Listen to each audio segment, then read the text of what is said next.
excited. Y'all don't even know. A lot of people don't know how cool and how much history goes into me and this man. We go back a long way. And even before I ever met the man, I was a fan. He was awesome already. Like, you know, when other niggas was not doing shit, he was doing shit. When motherfuckers was faking it, he was doing the shit for real. Who I wanted to be spit on his mixtapes way before I got to spit on his mixtapes. You know what I'm saying? When it was just the blend tape. When you get a break, the break beat and spit something, you know, because it wasn't no back-to-back rhymes then. When it's a break, when it's the blend tapes, it might get a nigga verse here and there to be on the end of a song that's already out. You got to blend it together, so, you know, get a nigga some love. But this guy is here with us in the building. Flowers, I'm talking about. Absolutely. 100% for sure. Playboy. Legendary. Appreciate it. Columbus legendary. World renowned legendary. That's because the shit grows. There's levels to this guy. Absolutely. And I've also been around to be able to see those levels, some of those levels become. And it's crazy. It's like shelf work. You know what I'm saying? It's like building a shelf that keeps going up and up and up and up. So I can talk about him all day. I could draw this shit out as far as it could go, down the street, around the corner, All around praise. 270, all praise. Yeah, you know what I'm saying? One of the nicest ever to do it on the ones and twos. Still nice on the ones and twos. My man, no other than the legendary Kid Magic Rock. Word In the building. Word up. Appreciate it. Thank you for coming out. Thank you for having me. Salute, Thank my guy. Thank you for having me. Oh, man. You want to take a couple minutes and, you know, introduce yourself, or you want to just jump right in it? Cause Yeah, you can let the world know, because there's some non-believers out there. Okay, no, don't worry about Jump right into that. So, Raw was saying in the introductions, like flowers. Do you believe at this point in 2022 you have received all your just dues for the work and the effort you have put in the city and in hip hop, period? Do you feel like you got what you're supposed to get? Absolutely. Okay, tell me some of that. Like, what are some of the things you have received through your journey? Just basically the gratification to seeing people saying that I worked with you back in this day and they're doing something bigger, or they kept it going, or just seeing somebody that just opens a studio and doing well, and they're like, man, I started because of you. That's my flowers right there. Right. Just knowing I inspire. That's great gratification. That inspires me more than a Grammy or anything, like cash money. Just seeing somebody, just the satisfaction knowing that I inspire somebody. Yeah, That's all love right there. Yeah, because, you know, like I say, man, it's endless memories. It's endless. We've been working together recently. You know what I'm saying? In the new studio. You know what I'm saying? Like, for me to see the original studio and then see the new studio, that's where I speak about shelves. You know, like it's building, it's layers to this. So, with the new studio, do you feel the same, like when you was putting the new studio together, the same way you did when you were doing the original studio, like that? The urgency or the necessity of being able to create that musical narrative? It's a little different now. Like you said, the first studio, it was like hunger. Right. Now it's a little bit more like set somebody else up to, you know what I mean? Right. But the love is definitely still there, and that's the main thing. I still had a passion, but earlier on, you always gonna be hungry, I think. Right. When you first When start you out. love it and you passionate. Yeah, and and the beats is the same way that Right. you used to, because you know the times have changed, and it's not that same day no more. So the music's changed a lot, and you know I'm stuck in that old school.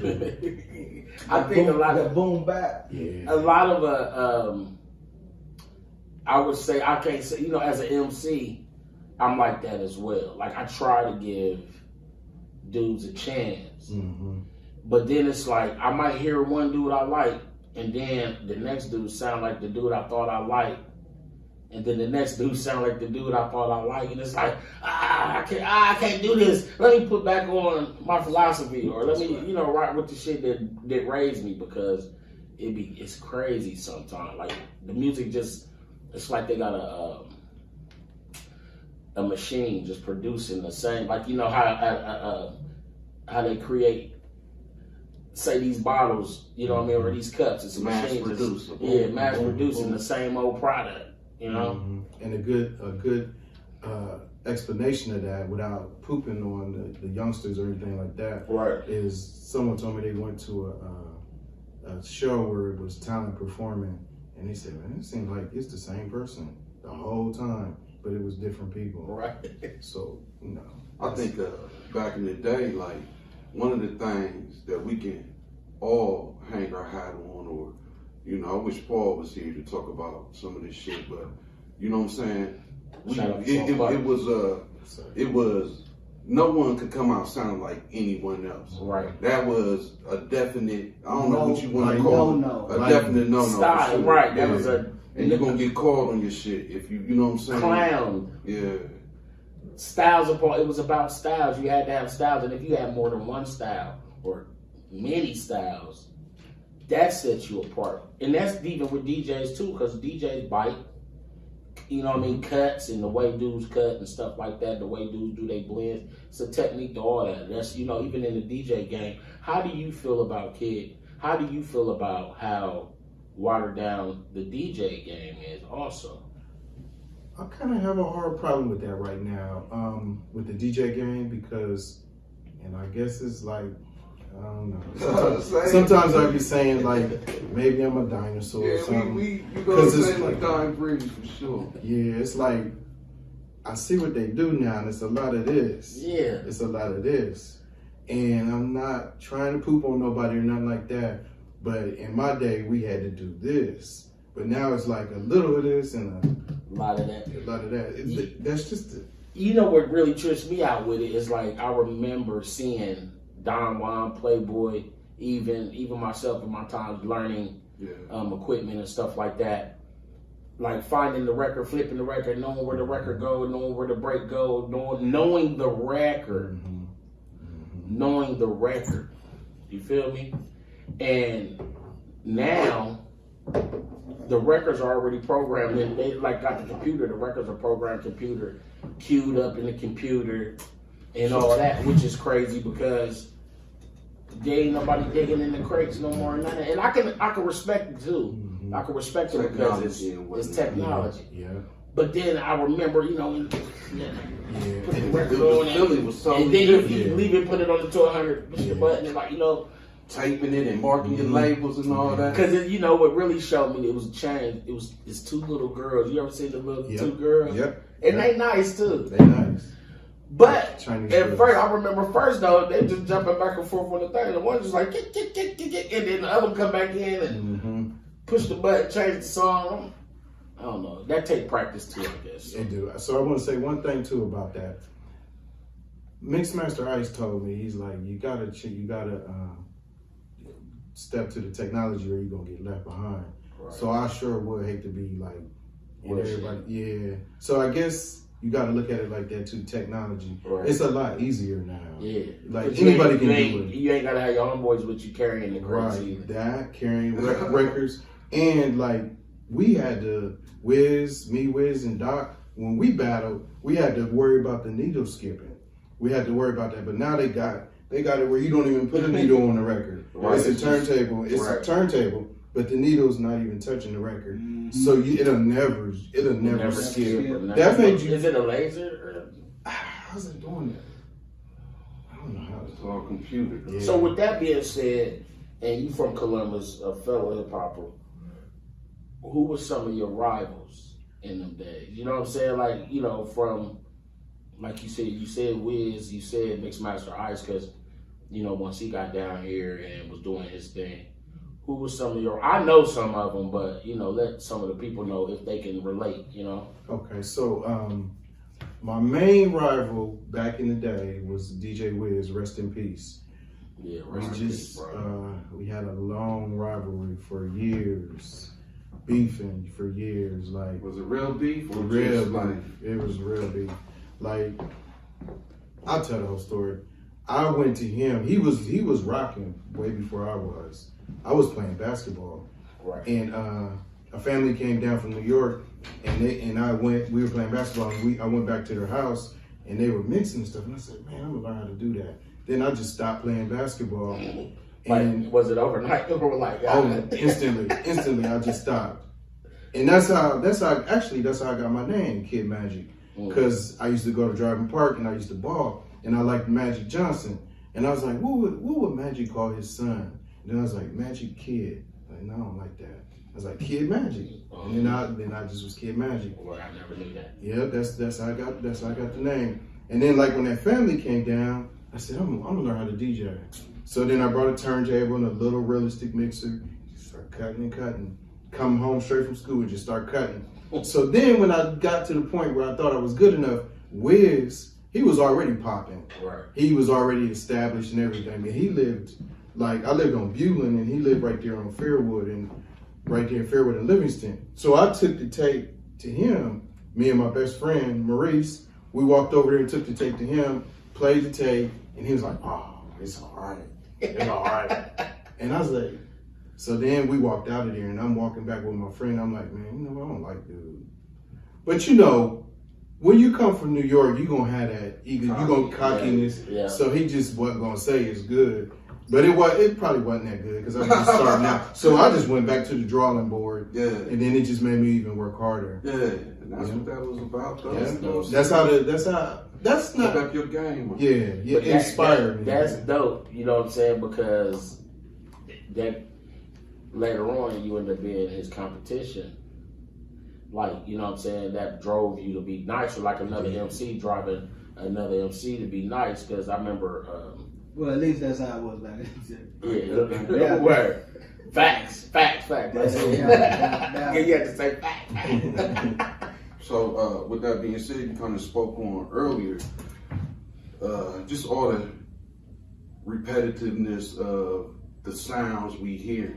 How much do you feel like the record companies or corporate America is feeding into that or plays a major part, from your perspective, being in the industry and moving around and, coming up? Like, what do you think? I feel so. I feel they do. Because they dictate what's going to happen. And if they ain't signing like what we like and they signing all the same thing, then they run it. So yes, absolutely.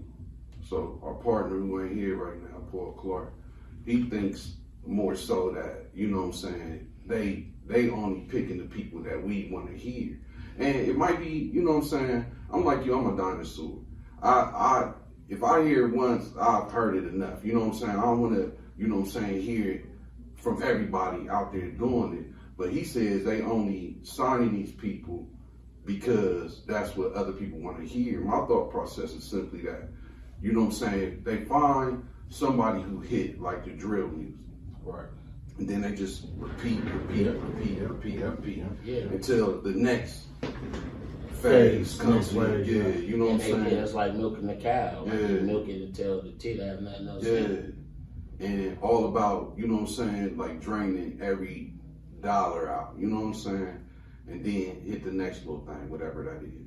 So I think like the hip hop scene, I shouldn't even speak on it really because, like I said, I'm old, I'm out the game. I ain't really checking for nobody. Every now and again I hear somebody, but it just seems like the whole situation need a good shake up. Which leads to my next question. How hard is it for someone in the Midwest or Columbus, Ohio to blow? Or why do you think like we haven't had our real time to shine? I mean, we had a couple people like yourself come out, bust a couple moves or whatever, but why hasn't Columbus, Ohio really, you know what I'm saying, been brought to the forefront? I like that. So my advice and reason is I feel like no one has done it and stayed here and grew, expanded on it. Like Bow Wow, he did it, but he left. He had to leave. He was little. He had to leave. Yeah, but but he was going already. Yeah. But if somebody was to blow and then set up a factory here, because we, you know, they come here. Everybody's connected. Everybody's connected to Ohio. Yeah, they coming through. They coming through. They They be sure. headed down They be south. there. They And they got family here. we- Everybody has Right. family. Right. But the thing is, they look at it as like, nah, we just borrow from them. We just take from them. Mhm. Just like they took our music, and they just Columbus. They don't take us serious, and because I don't believe nobody has proved that it can happen. And the people that are here, they do go forward to make it happen. Something bad happens to them a lot of times. Yeah. like what, for example? Death, unfortunately, like murder. Yeah, there's a couple of people that Yeah, that unfortunately. happened to. And with that being said too, like I see a lot of times to me I've seen with Columbus artists, they get a cockiness when they start doing a little wet Early. Yeah, But early that's- in the game. all the like, time. But I think that's also partly brought on by the industry, though. You know Well, what no, I'm I'm saying? saying like You saying a like cockiness they is get like a little taste. Now they yeah, bigger and better shit. than They like everybody. trying being like they better than a motherfucker, like Instead of bringing people on and and being them- humble to get to the next level. They already because- made it in their yeah, mind. and In their mind, they the man, and yeah. you ain't even if you ain't even getting paid yet for this shit, like you know, or no real money for it, like there's no time to be bigger than where you're from. You know what I mean? But when you get that size, you know you can't be amongst the wolves. But you know, I just seen a lot of dudes be bigger, and you know, create and try to be more than they. You know, would make you not, what me personally anyway, make me not want to even vibe with them or try to collab and stuff, because a lot of times it's like, damn, this dude is a dick. Like I didn't know that about him 2 years ago, It's like the or he city, was cool too. as fuck 2 years ago. It's the city too. Yeah. The city will do that to you Yeah. because this is Columbus got the small town mentality, but it's big. But it's like we Yeah. are one of the larger cities. It's big. And growing. But when I Yeah.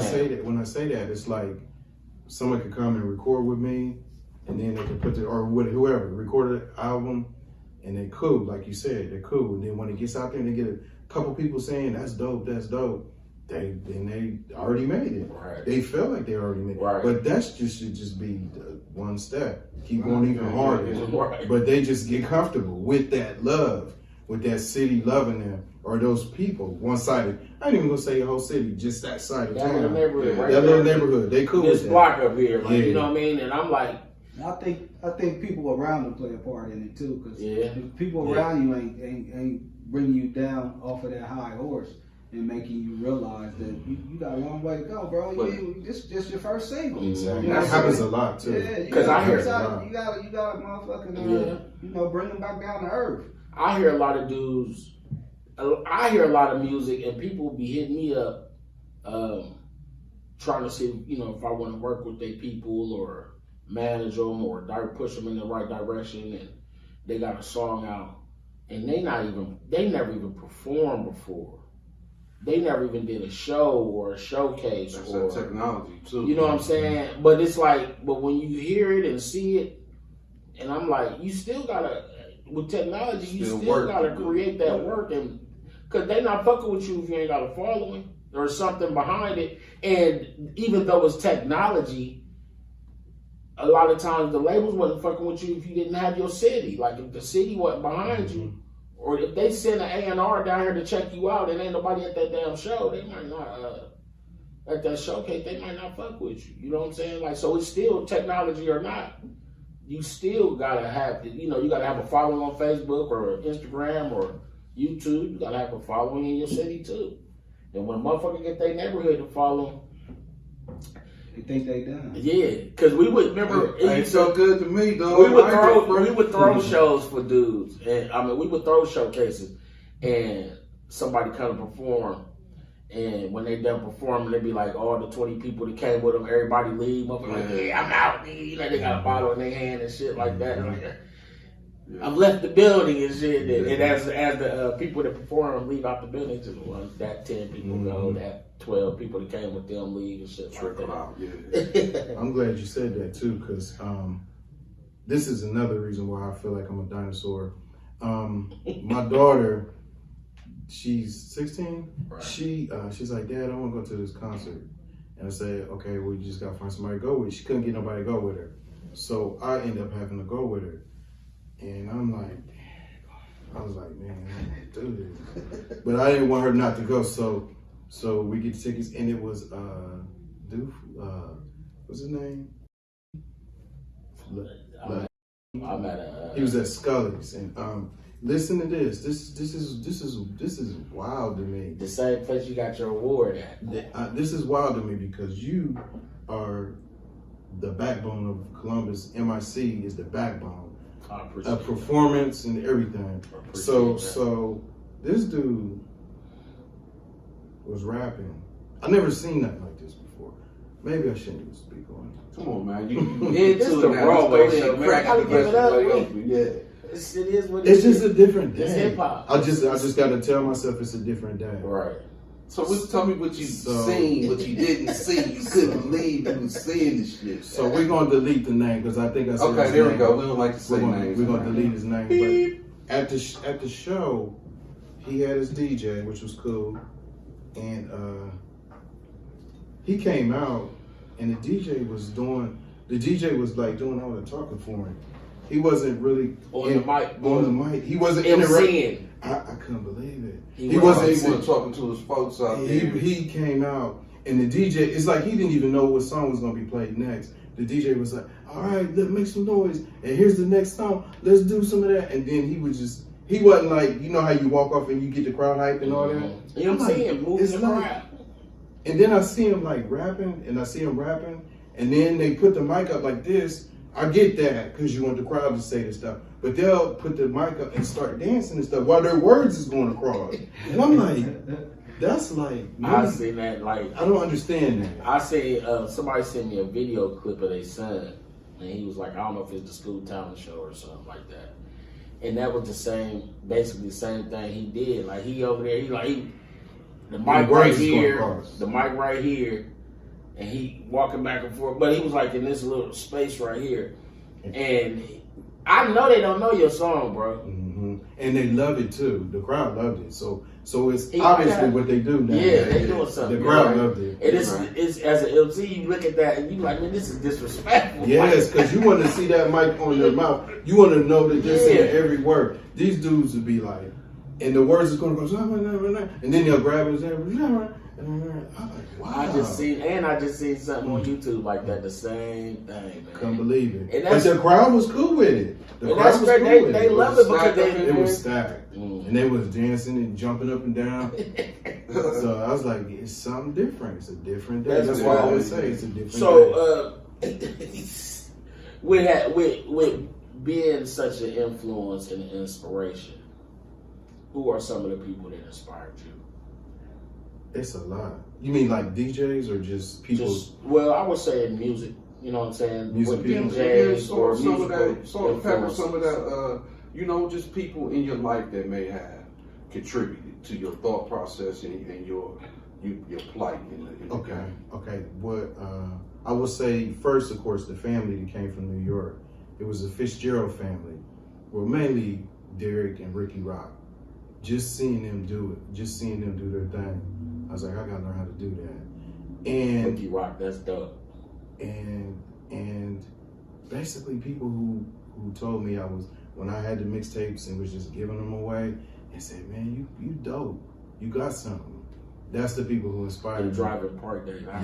That's what I'm saying, man. I've been a fan a long time. And before we moved back out here, we used to listen to you was on CTNT too. What were them days like? Awesome, because we could play whatever we wanted to play.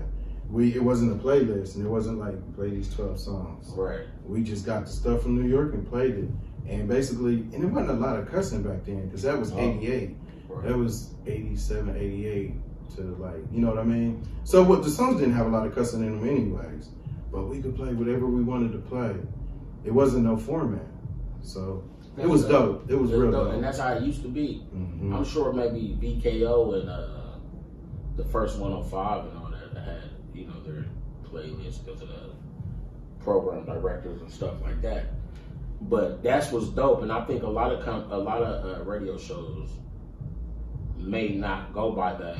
You know what I mean? Like when they kind of underground, and with certain songs will blow like that. But man, that shit we used to have to all types of shit to get that shit to come in. Yeah, you had to hook your and we had a nice TV like that. You had to hook your cable up. You had to unhook your cable and play it into the radio. That's the only way you get it. It was crazy. How did you get on CTND? So Mike Reynolds, DJ Top Notch, he was already on there. That was like a good friend of mine, DJ partner, and he said it's a contest, and then we formed a group called the Four Ultimate DJs. It was 4 DJs. It was me, Mike Reynolds, DJ Cass from Southfield, and Pony Fresh, Wayne Peoples. That's a dope name too. I like that. So they had a contest. It was a mixed contest, and whoever wins gets a radio show. So we won. So we did a mix, and we won. So we got our own little show, 4 Ultimate DJs. And the funny thing about it, I found out recently, like a year ago, that we didn't actually win. The person that won sent their material in, but it wasn't clear. The quality was horrible. Yeah, I know, but I like the technicality. A win is a win. I know, but still, a win is a win. It humbles you. It humbles you, and it keeps a reality check on it. So, you know why y'all? You know, if me and you go to an interview, right? You there first. Mm-hmm. You got all your shit together. You got your resume, all that shit together, right? You got the interview, you give it to them. They might not want to hire you. Okay, well, we don't keep on interviewing people. We'll give you a call if we decide to hire you. I come in, I'm the last person. I'm the only other person that came in.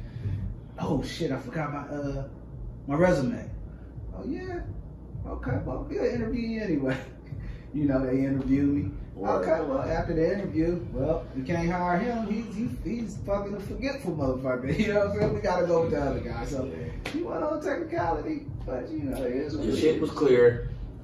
Boom. We want clear shit.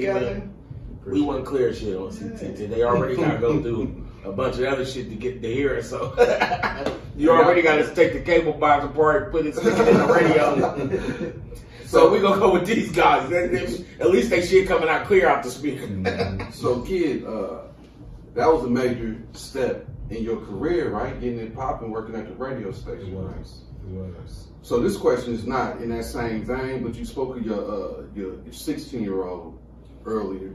I wonder if you've been able to pass down your love and your skill set when it comes to this. Man, did we write these together?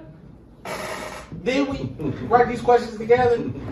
Great minds think alike, but that was the next one. That was the next one after the next one. Like, oh man! All right, and your kids pick up the, pick up the bud. No, I didn't, and I never forced them. Do they even look at you like, Dad, you are the greatest? I don't think they even pay attention. Man, who you flossing for, man? He's flossing for. Like, I don't know, you know what I'm saying? Do a couple tricks. Like, yeah, I don't think they get it. They don't get it. Nah. So you mean they don't know? They don't know about the song "My Turntables Can Talk"? They don't know about that. They don't know about the UMC stuff I did in New York. Well, tell us about "My Turntables Can Talk." No, I don't want to talk about it. Okay, I will. Okay, this is gonna be a kind of long one right here. I'm gonna tell the whole story. So when I, of course, even if you're a DJ, you're gonna eventually want to rap. So I wrote a rap. And I ain't gonna say it now, but it was. This is the black man material right here. Somebody got that tape too. That's black man material. What? Nah, but anyways, so it was just like quick raps, and then I would come and scrap it. And that's what made it so dope, because wasn't nobody doing that back then. Even Jazzy Jeff, before he came out, this was before him. So it was like, blah, blah, blah. I came home, my turntables could talk, and then I'd be like, yo, what's up? Yo, what's up? And then I would start rapping some more, and then I'd be like, so, a reason why I'm telling you this, because I got BDP's album, what was their first single? Whatever the Bridge is over now? What was their first one? Anyways, I had their first album, and it had a number at the bottom of it. And it had the Bill Camaro B-Boy Records. And I called the number, and I said, I'm from Columbus. So I was hungry. Yeah. I was like, it's more than Columbus. Yeah. And I was like, I'm from Columbus, and I got this song. And it was when my turntables could talk. And he said, okay, cool, send it out. So I sent it out to him. He sent me a recording contract back. Wow. So it's a good story. This is a good story too. So time went by, and I ended up going to meet him. Never been in New York. Flew to New York, the Bronx. Never been to New York. Didn't know nobody. Went and he said he wanted to hear some new music and meet me. And you was Dolo? Dolo, by myself. Okay. First, yeah, I think I was 18 First or pair of 19. Adidas on. Yeah, I remember I had the LA Lakers jacket, and I sewed Kid Magic on it. And I had the Magics, remember the Magics? Yeah. Converses? I had those on. I got a pair of the weapons. I got like 4 pair of those in the box, brand new. So I went in there, and I met him, and I played my new music, and he was like, that's nice, shut the door on me. What you mean? While you were in there with him, and he closed the door, so No. Oh, He listened to my song that I brought. I brought another song. He listened to it. It went off, and he said, "That's nice." And then he shut the door. And then I come out. It ain't like I was stranded. I mean, I had plane tickets. I could fly back and stuff. Right. But then I came out, and I'm just like, I don't know nobody. What do I do now? So he ain't say, come back to the drawing board, kid. Well, None of that, just close the freaking door. Close the freaking door. But the story has a twist to it. So at that moment when I came out, I met this dude. His name is Tony Rasan. And we just started talking. He's like, what's up? And I was like, I'm just down here for Columbus. He's like, you from Columbus? Columbus, Ohio? And I was like, yeah. Me and that dude stayed in touch. So I came back to Columbus, and I would go back and see him. And then he worked for a syndicate radio station. Like back then, it wasn't like it is now. Right. Everything was syndicate. I mean, it was syndicate. So he got my mixes on there. So he started getting me all over.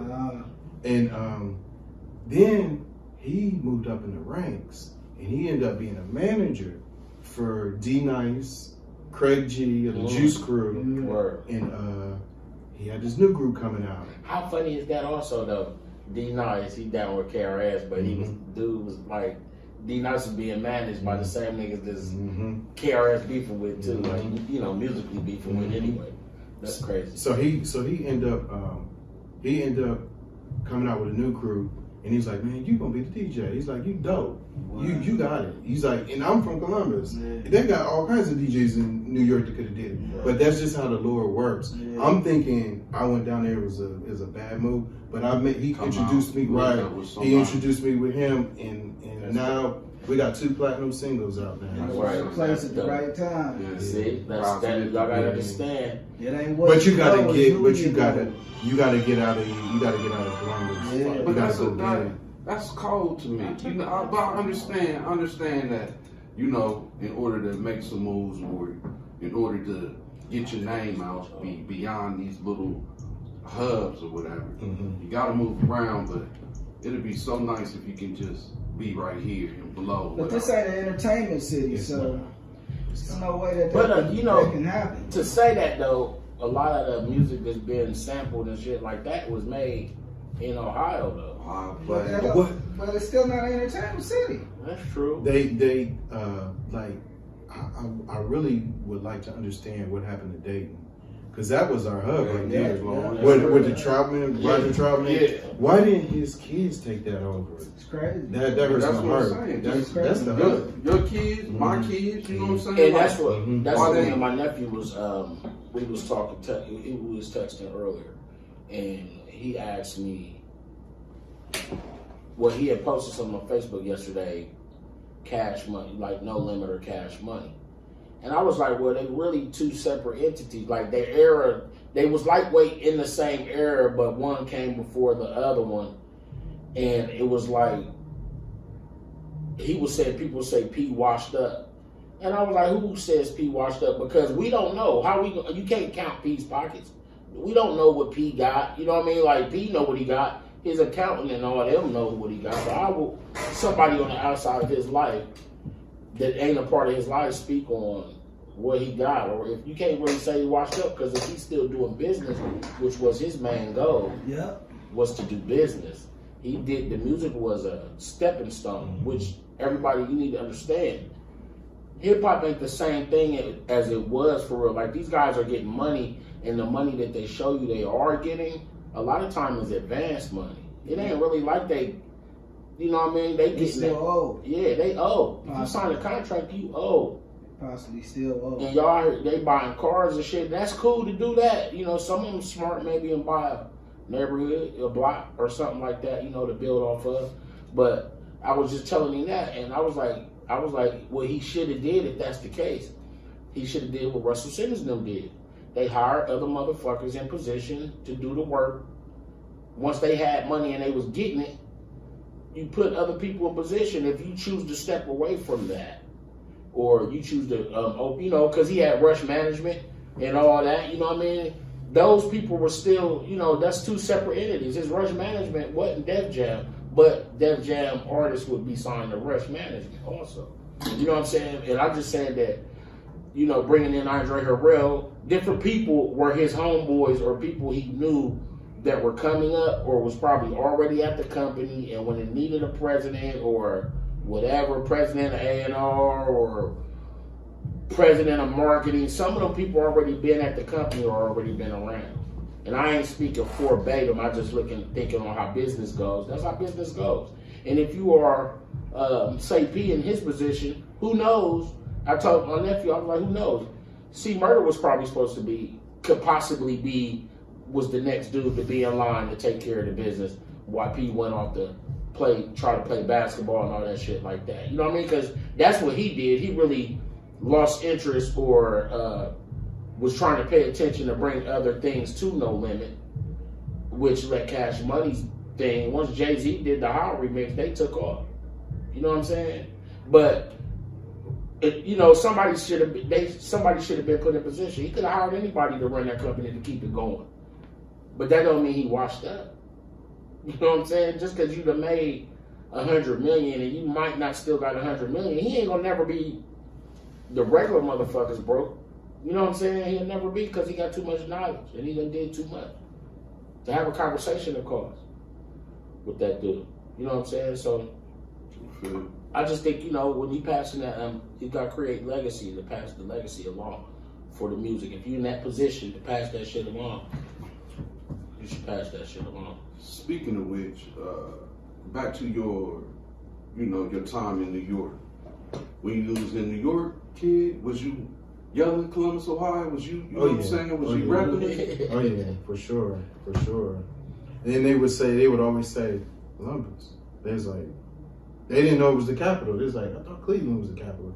Cincinnati was the capital. Cincinnati, it looked like the capital though for a lot of years. We straightening up, but yeah, you was out there pumping us like, come see what's going on. And they always would be like, when we would be somewhere, they'd be like, I need a DJ. They're like, no, he's from Columbus. He's not from here. So yeah. Shut me down? No, they were just saying he's not here. He's not from New York. He's not living. Oh, they would be needing you, but you were Columbus at the time. They might be looking for you or something. Yeah, I didn't want to move to New York. I wanted to. I was Columbus. That's my heart. That's what's up. Yeah. I could have had a lot more stuff happen, but like I said, every time I go down there, they was offering me a job, a DJ job or something. But I didn't want to. What was going on here that held you, that made you? I mean, besides all the love you get, and besides family, was there anything else that make you say, I ain't going to jump into, you know, the New York? It just would get on my nerves after a while. Just to so many people, just the hustle and bustle. You know what I mean? Yeah. I don't like after a little while, you just get tired of that. Yeah. You just miss they whole attitudes and how they move and. It's nothing like home. Yeah. And they probably say the same thing when they get down here, like the 8, so on and so forth. I don't You know what I'm saying? saying? I know they be shooting through. Get down But here, motherfuckers, be like, oh, they get down shit, here and- I'm never leaving. Yeah, they don't leave when they get down here. They It's get, like- they get a chick, Yeah, whatever, it's a all- little kid. Yeah. Especially in them days, in the 80s and the 90s. Oh, I did a hey. show with Flav, with Mixmaster Ice, Chili, and Flav. We went down to Lima, and Flav, I was in the car with him. He got out the car and he's like hugging people. He's like, "Yo, this where you been?" He's like, "Yeah, this where." Yeah. He said, "Man, I went to school with him." I'm like, man, Well, it's a lot of Ohio Yeah, people yeah. down from New York. Yeah. They are in Ohio. Yeah. They Yeah, met a and girl. up and down the coast, like when you in Atlanta and all that, a lot of dudes from up north go, hit South I Carolina. think they hit, it's so tight in New York, you know what I'm saying? They get somewhere where it's room, man. Yeah. They be like, shit. Move around, like Yeah. probably on top of each other like that. Knock somebody up and have babies out this baby down here. Post up. So, kid, after UMC success, you know what I'm saying? Like, you did just state that you didn't, your thing, you wasn't trying to really move to New York and all that. You wanted to have flexibility. Bro, I don't want to interrupt, but kid, if you would, before we get to that, like you got to speak on the UNC situation a little bit more for, you know what I'm saying, like how that got started, and you know what I'm saying, how much time you invested in that. Right. The 2 songs, like I'm feeling the one you had the nice little cutting on it. You know what I'm saying? I went back and what song was that? Wanna Grow On? Yeah, One to Grow On. And Yeah, the blue you- cheese, too.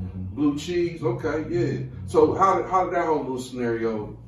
But so they would fly me out. The first album I did both albums. Okay, but you said that your dude was like, you gonna be the DJ. Yeah. He just We got a spot for you, like boom, and plugged you into that. plugged me Okay. right on in. Yeah. Word. Yeah. I met them once, and then the next time they're in the studio, and I'm coming right in, get right on the tables and doing the cuts right there on the spot. And what I like the most about the whole thing is they played the beat one time. It's not like I had the beat and listened to it in practice. It's just like I walked in, took my coat off, and played the beat, and then he's like, "Man, you like a saxophone player. You just get in and Polish. it just That's the nice. beat though. Yeah. I'm proud. I'm real proud of And that. that just makes like that gives me a whole Everything. new outlook on the song too. Like to know you came in there like, oh, I never heard it. I mean, I didn't come in cocky or nothing. I just was like, and then okay, Work. I know and then you do, my yeah. and then my and them one of cuts was the tight too. one of my dudes, he was one of the rappers, Hassan. He was like just putting the needle down, trying to find what to cut. They didn't even know what to cut. And then he heard something. He's like, "Hey," he heard that. He's like, "Cut up the hey." So then I get over there and he's like, "Beat drum, hey." And that's just like all off the head, right then on that moment.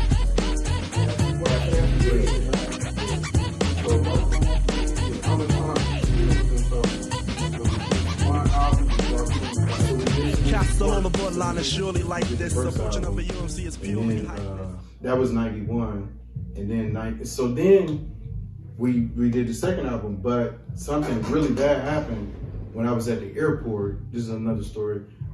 I was flying in, I was getting ready to fly in New York, and they paged me overhead. It was like, and then I went and answered the phone, and one of the rappers, Kim, was like, "Don't get on that plane." So he said, "I'll tell you later." So then I got back and he called me. He said, "Man, they scrapping the second album. We got into it with the owner of the label, and this is like the equivalent of Russell Simmons. His name is Stu Fine, and he's like he owns Wild Pitch. That's Gangstar. That was Gangstar. EMI. Right. That was it's a bunch of people. We're on Wild Pitch. EMI, but Groupon. It's a lot. But anyways, so what had happened is he didn't give them some money or something, and they beat him up. They beat, and it's a Jewish dude, so they went and beat his ass. And his wife was like, them dudes didn't even seem like they get down. I don't think they did it. I think okay. because they was Crew. Yeah, I think the crew did it. But they, a lot of in them days you might have some fly ass pastel colors and shit, but you fuck around with New York niggas be just stab the shit out yeah, of they you. beat him up pretty bad. So then Windbreaker rule. So then it looked like the second one wasn't gonna come out, And then a couple months later, they said, "Come on down," and flew me back out there. And I did the cuts for the second album. That's dope. And then was that like the end of it at that point? Yeah. Then after that, they just they didn't push it or nothing. Okay. They didn't push it. They didn't push that out. They did one video, and They were still on the label though. Yeah, they were still on the label, so they blackballed them or whatever it is they do, hang them on the shelf until their time ran out. Okay. And then they started making beats and stuff. I like them though. I remember when y'all was on. It was a talk show, a night show. I know they was on Soul Train, I think twice. Did you do Soul Train with them? Nah, I didn't do none of the tours with them. Like, I was in Columbus. It might have been Soul Train when I seen them, but I was up to watch. And I remember when KG. I remember that too. When they was on, I can't remember the show, man, but I just remember being up waiting to see it. You know, that was see Columbus so dope. get wrecked. Yeah, that was dope. Yeah. I forget what show that was too. So, okay, like I said, we went through the UMC, you know, you did the UMC thing, the experience was awesome. So where you go from there? Like, you know, what got you to the next level, the next point? So then I had a problem. I had a problem with when the music changed. So like DJing has always been my love. Right. That's what I'm always most comfortable doing. Right. So I want to say, 96, 97. I wasn't liking how the music was coming out. It was kind of like a certain sound that I didn't like. I was just straight East Coast, hardcore East Coast. So I said, man, you know what? I'm just gonna open a studio, and I'm gonna try to change some things. And that's when, and you know, you was there. That was my first studio, and it was in the house. Yeah. So when the first studio, it was that the birth for what projects came out? Was that? Did you put anything out? I know you was already doing mixtapes and blend tapes and stuff, but when you did mixtape 68, was there anything with artists involved before mixtape 68? A little bit, like some freestyles and stuff over beats, instrumentals. Me going back to back and somebody flowing. Yeah. Like Shake was on a couple. And Finesse. Shout out to MC Shake. Shout out to Shake. He was nice. MC Finesse. Yeah. Yeah. So that's what's up.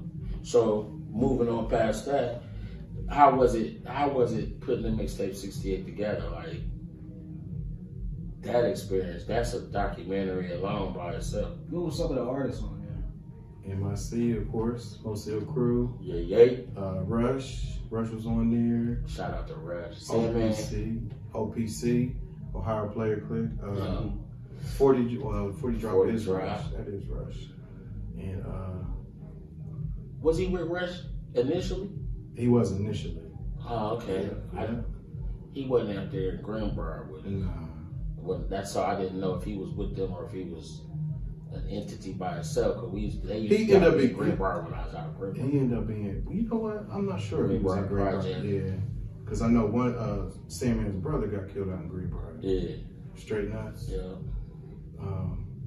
40 Drop was the original Rush, and then he went solo. That's like my right hand man. Yeah. It was like Snoop and Dre. 40 Drop.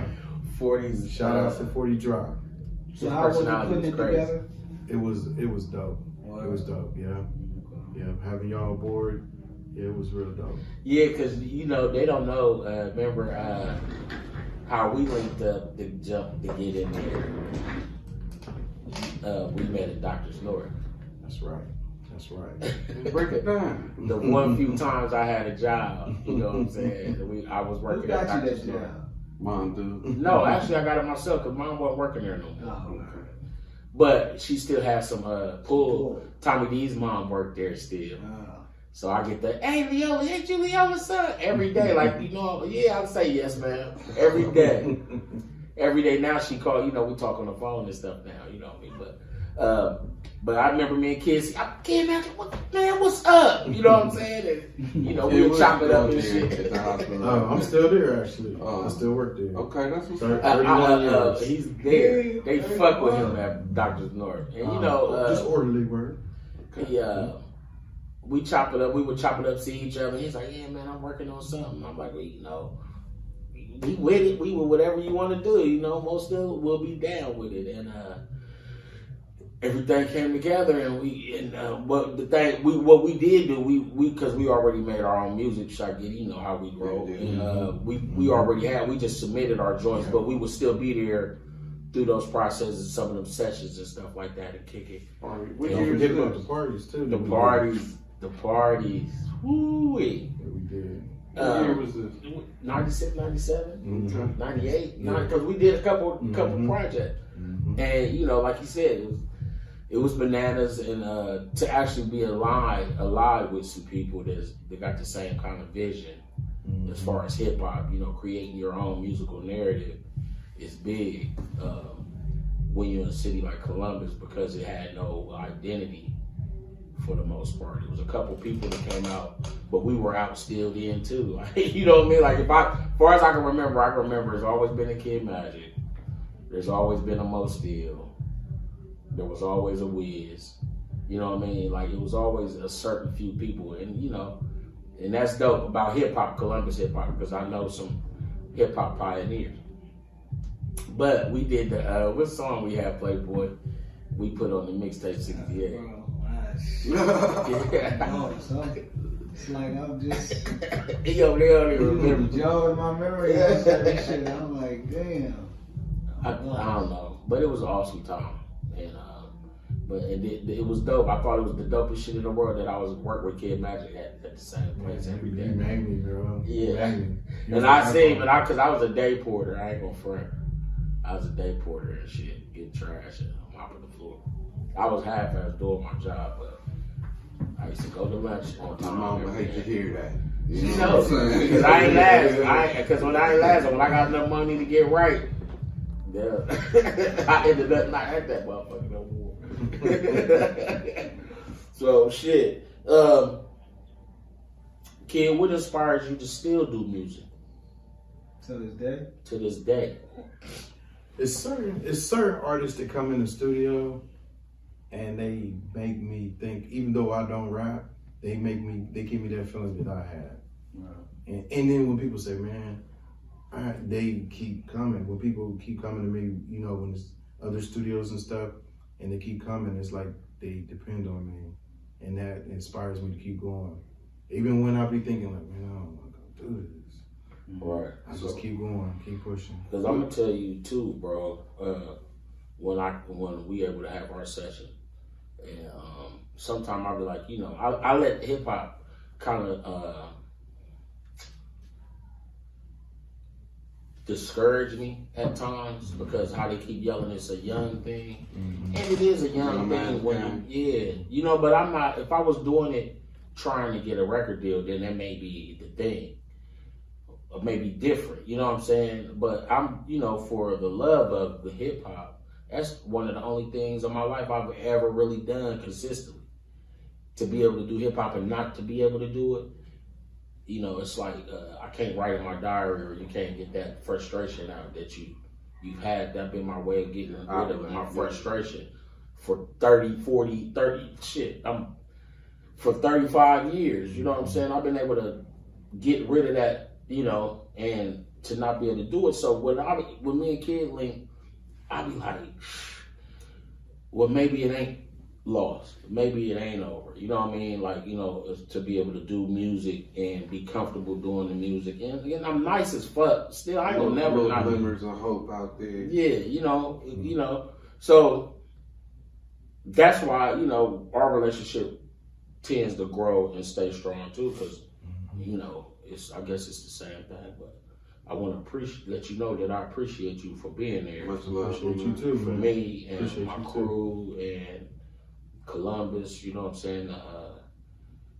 Keep shining, you know, I appreciate it. because you mean you whether they give it up or not, you mean a lot to a lot of people.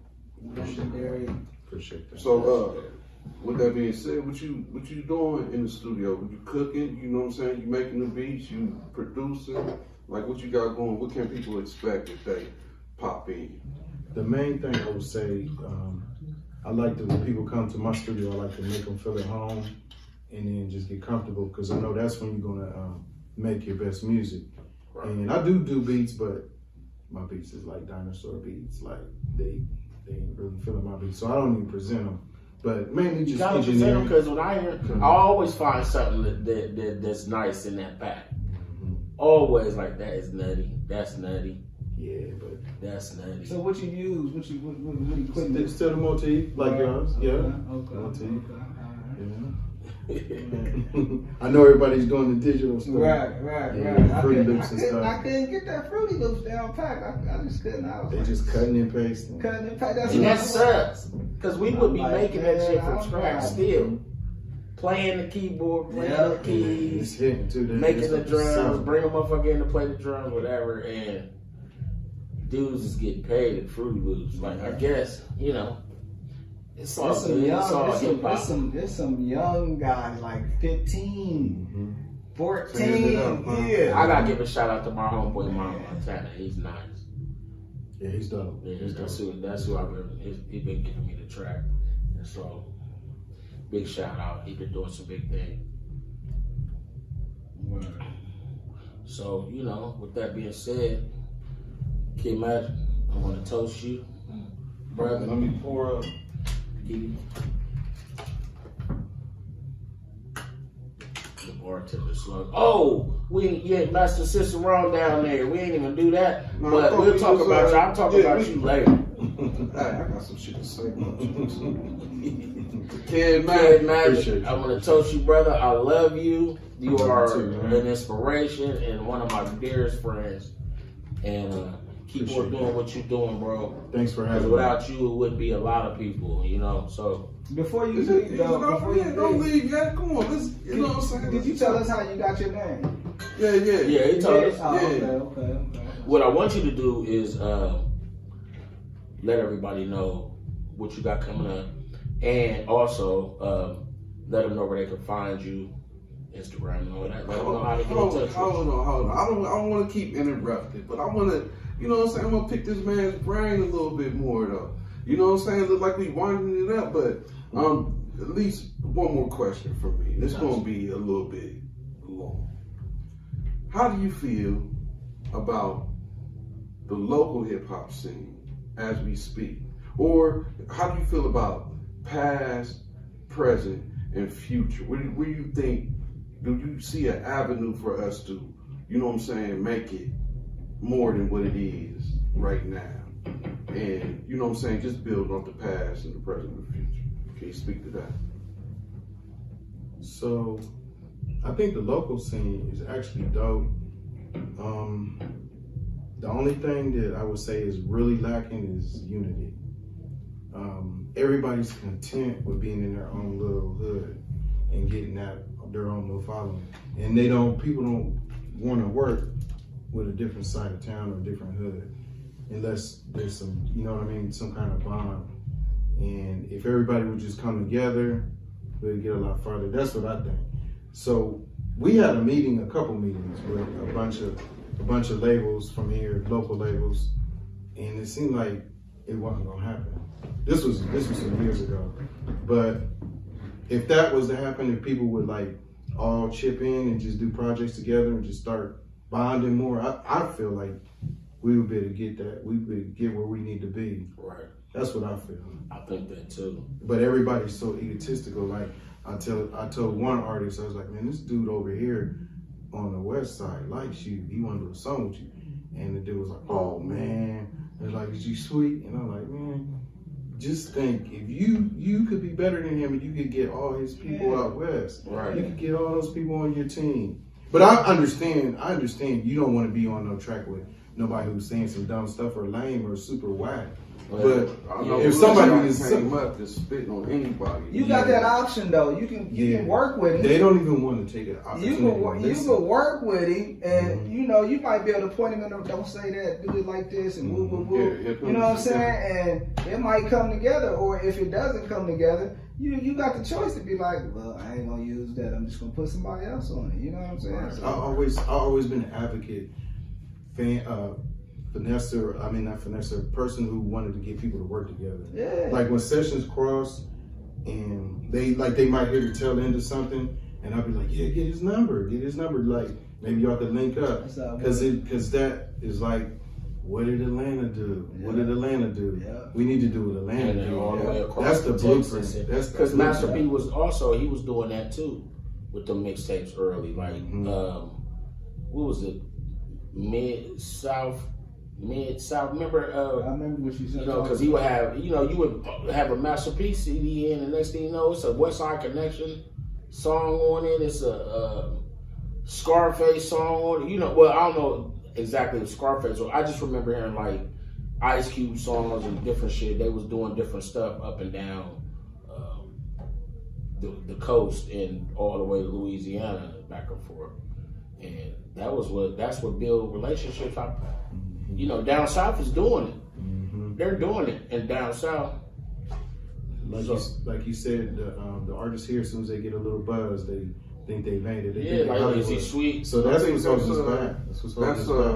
I think that's the way of the world these days. You know what I'm saying? And a lot of that also, like I was trying to get into, a lot of that came from the 80s, 90s, 2000, 2010. How, you know what I'm saying, how the music changed. You know what I'm saying? At first it was unity and love, you know what I'm saying? Then it got like a little harder, especially when they did some shit like, what was that one CD called? Banging on Wax and shit. These things cause separation in our mind. But, you know what I'm saying? But though, They was doing shit together. That was a unity album. Like that was a blood. But still, it's always like a pitting one against the other, right?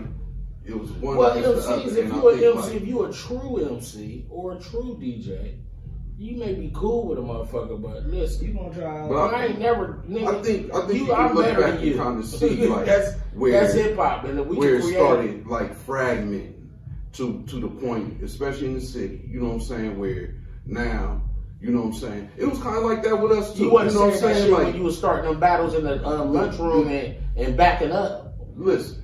I did my part. We all did what we was supposed to do. You ain't went out murdering the all niggas in the lunchroom every day. You ain't say that shit then, Byron. But I'm just saying, like, you know what I'm saying? Like, man, I think all this shit is by design. We were talking about design earlier before Raw got here. Like how all this shit is designed. The sooner we can, if at any given point, we can merge back together, man, we can start tearing some shit up. Because ain't nobody tearing shit up right now. You tearing up your little spot and whoever you got beef with, though. You know what I'm saying? It's as opposed to being a community and a unit and linking and blowing. You know what I'm saying? How else we gonna blow? Even past, I feel you though. Even past the past beefs, like you know what I mean. Like I say things I've seen that we even had to swallow some pride at time in situations in music for the greater good. You know what I'm saying? Good. And even though some of them things didn't get the pan out like was looked like it was wished upon, you know what I'm saying? But to even take the first step is huge. Thing is, with a lot of what's going on now, as far as the generation that's moving now, the millennials or young kids or whatever you call them, they don't think in that same aspect. They just everybody's a op, everything is a op. Yeah, that's what I'm talking about. And in our days, relationships built greatness. You know what I'm saying? Like we were speaking about the mafia or the early different things where you might not like a motherfucker, but they will put that shit aside for the city, for the business. Atlanta did that. Yeah, they might even have beef. And did it and doing it right now. They had, if they had beef, they would still do a song together. Yeah. It's like, that's dope. How do you get there? How do you get your mind like that? Why hasn't that resonated down to these other places? And now you don't even gotta be in the studio with a motherfucker. Yeah. You just jump send on it it, on, send it yeah. to you and jump on Technology it later and all shit, that. yeah. And we shoot a video, you want to show up, and you still ain't gotta be there for that. Yeah, you can do I think it's gonna take one person that want that to get it started. You know what I'm saying? Like if I want it, I'm gonna have to initiate it. Like I'm gonna have to, if my song blow up or whatever, I'm gonna have to come to Juan. Yo, let's do a song together. I might not like him. Let's do a song together. Why you don't like me, dog? I'm just saying. Oh, okay. You point me. I'll say Kid Magic. We gonna have to, let's do a song. Let's we do the it. song with it blow up. I'm gonna have to chop it up with you again. Yo, look, we can continue to do this and get this money. We just gotta be one. You know what I'm saying? Or keep on, working together. And we need to get the west side on board. We need to get the north side on board. Get a good movement going on the back of the greater good shit. Exactly. Right. It's Kid. gonna take a motherfucker. From one dinosaur to another. Who you rocking? Who you playing these days? Who you listening to? I got all old school. Oh man, they all the same. Everybody the same right here. You ain't listening to nobody new. Ain't nobody new in the city that you can speak of that you feeling. Ain't nobody. You ain't listening to nobody new. It's a guy named Scientific. He's in the city. He's dope. Okay. I'm listening to him. I'm gonna check that out. The rest is old school. Okay. What's your banging old school joint you listening to? Got BPM. I got. It's actually I just got a playlist. Everything old school. 90s. All right. That's me. 80s. Yeah. That's You me. know what I'm saying? I'm a dinosaur. It's like I can only relate to that shit. I can only relate to the. And you know what's funny? I wonder, and I asked myself this. I was like, are we just bitter? Are we bitter? Like, are we just old and bitter? And then I say, no. Get off my brain. Hell no. Good music is good music. Yeah, exactly. And then I think like, well, damn. That's Our all parents didn't generation. like our stuff. Yeah, that's all generation. Then I'd be like, our parents didn't like our stuff. They was listening to the Temptations and we had H-Town and stuff, and they didn't like that. But I think the major difference in that is we had it in the background. It might not have been our joint, and we might have been doing something else, but we had it in the background. And regardless, if we from coming up little, it was always in the background. The music So we, you know what I'm saying, whether we was doing it or not doing it or sampling, it was always there. I don't think I can't say for sure. It's hard for me to get my kids to listen to anything. Oh, Dad, come on, Dad, you on that right now? I'm like, come on, yeah, you know what I'm saying? But when we was young, me anyway, I'll be in there, you know what I'm saying? One of them joints might pop on right now from the 60s and 50s. Like, oh, okay. Yeah, I get the groove into it, you know what I'm saying? But these youngins like, I ain't on that. And the same way, like, that's that division again. I ain't listening. That's on my Shauna be like that too. But then I find her listening to the shit that she was riding with me in the car when she was younger, and I'll be listening to. So she's a Ice Cube fan. She's a West Side Connection fan. She like her Nirvana. She like, you know what I'm saying? Like, it's some different shit. I be like, damn, yeah. she like that feels good. That feels good. She like, you know what I mean? Okay, she like some shit. I be like, all right. I be like, well, check this out. I just did this. Dad, don't want to hear none of that shit. I know you are. Yeah, you did. I said, do you? You don't want to hear it till you blow up. Till I blow up. It ain't gonna. It's all the same to her. Now you can't hear it. It's gonna be all the same to her. She just thinks she gets shit. So like, right. No, you ain't want to hear that shit then. You don't definitely know. When we do that damn live in concert with the quintuplet. Is that how you said? I'm with you. Whatever. Four motherfuckers in the band. Yeah, let's do it. On some low key, just sitting there like with Red Label. Man, all 90s playlist, huh? Early 2000. But I ain't gonna front though. That you listen to that Game and Kanye. You like that joint? Yeah. Everybody's The talking about Game, it. the We track love is that, retarded. man. The track is But that's still kind of like retarded. old school to us. You know what I'm saying? It's retarded. You love that. I've been on it. It's retarded. It's retarded. So I'm saying it's every now and again. That song is retarded. Game say the same shit he always said. Because he talked about the Crip shooting him and all that. He say that in like every single or every song. But the song overall was dope. I think it's dope. Man, if people ain't writing their own rhymes, I can only give them a quarter point. You know what I'm saying? Game like you right said, rhyme. back in the day, it was a sin not to.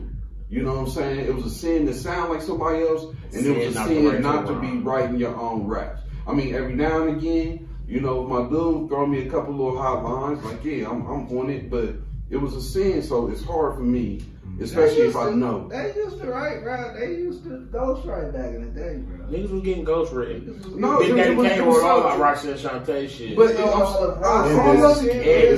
Bismarck. Yeah, he might have. Bismarck needed help though. You know. But he was the hot nigga though. Yeah. He was the hot nigga. That crew. Before he whatever, was you know what I'm writing, saying? he was already hot. So I don't know. You know what I'm saying? We need to get out and write some rhymes for some of these youngins. You know what I'm saying? Give them some of that juice. You posted Get that some of picture them, during my ghostwriting days. Listen, and my man, you ain't heart them or thumbs up or nothing though. I'm out here by myself. You left me out there. I deleted all that shit. All you took. That's good. I'm Yeah, I did. I sorry. upped up. Alright, I'm I don't need gonna fucking thumbs up shit. post that shit. No, I'm done. Like, subscribe, I'm done. and Okay. and share. All right, I ain't gonna keep you no more, dog. But I appreciate you having me. I like you. I like talking it out with you, I man. appreciate you know you what I'm having saying? me, man. Kid Magic is For awesome, sure. bro. For sure. And I just remember when we met in that hallway, that was just that was like the day it started. Like it was some new shit. We knew each other, but it was just like we just met each other, and here we are, this many years later, still here through hip hop, and that's what makes this shit dope. Yeah. Because hip hop brought us together. And I wouldn't change a thing. It's good love. Yeah. It's good love. So thank you, sir. Thank you for coming. Thank you. You know what I'm saying? Thank you for spitting some game. Taking some time out with these old dinosaurs. Yeah. Appreciate you. To have Putting us dinosaur on. talk. Okay, now Roy, you can go ahead and wind it down like you was trying to do, so this man can go. So I thought I was gonna give up some Jerry Springer ending shit, but I don't got it. It left me. It left you. So I just want to give a big shout out to everybody tuning in to us, to this man, the show love to this guy, Kid Magic Rocks. He's been an inspiration to us all. And if you a hip hopper, keep on hip hopping, because that's what brought us here. And it's years later. Yeah. And If you love it, keep on Yeah, doing it's gonna- it. it's If gonna you love hate you it, back. it's gonna make you love it.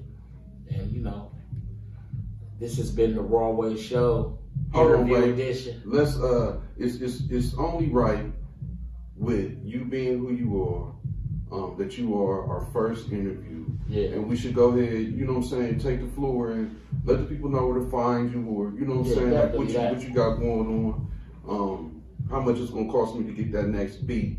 You know, I need to do my little shit on the side. Right. But we'll talk off camera about that. But where you at, my man? Where can I find you? You can find me in up north off of 161 in the what's that place called? Continent. Thank you. Yeah, The yeah. Continent. These are The comedy The the pop Vanity too. Studio. Vantage Studio, and you're doing music, and definitely get in touch with me. Put your number out there. So Okay, 614-285-9203. Any Appreciate you. Any That's social Kid Magic media? guy. He got specials on time and all that. Just holler at him and we can make it happen. And Connect with you on social media. Yeah, DJ Kid Magic on Instagram, Facebook, Dana Martin. And he like to go live.